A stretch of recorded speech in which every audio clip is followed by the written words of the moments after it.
Today is Tuesday, January the 5th. It is the feast day of St. John Neumann, Bishop, again, an American saint. A greeting from the Gospel of Mark. When Jesus saw the vast crowd, his heart was moved with pity for them, and they were like sheep without a shepherd, and he began to teach them many things.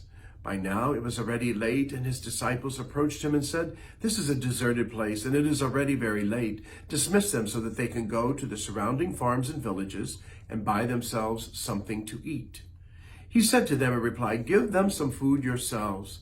But they said to him, "Are we to buy 200 days' wages worth of food and give it to them to eat?" He asked them, "How many loaves do you have? Go and see." And when they had found out, they had 5 loaves and 2 fish. So he gave orders to have them sit down in groups on the green grass. The people took their places in rows by hundreds and by 50s. Then taking the 5 loaves and the 2 fish, and looking up to heaven, he said the blessing, broke the loaves, and gave them to his disciples to set before the people. He also divided the 2 fish among them. They all ate and were satisfied.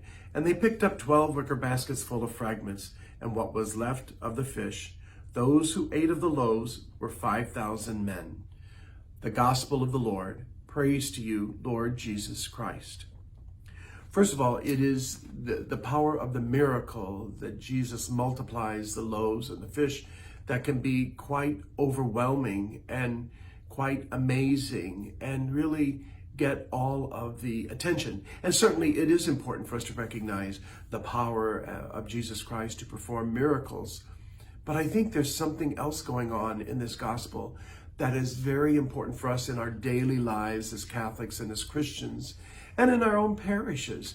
I think even for me, very often I think, how am I going to run these 3 parishes? What about the resources? I don't have this or I don't have that. And how am I going to do it? And whenever we hear this gospel, we realize that Jesus takes what the people had. He takes what the people had and he blesses it and he multiplies it. And I think that's the miracle that goes on in our parishes quite often.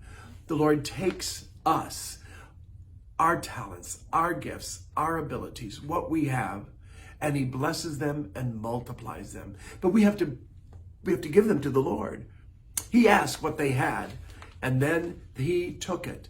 And he will take what we have to offer, what we want to give, and bless it and multiply it. But ultimately, the other thing that happens in this gospel that I always marvel is he gives it to them to give to the people.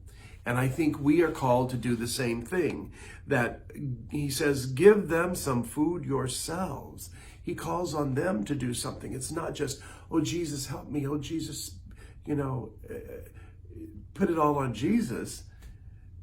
The Lord has given us capabilities too, but we need to put them at the service of the Lord and allow the Lord to bless them and to bring about his glory and his miracles.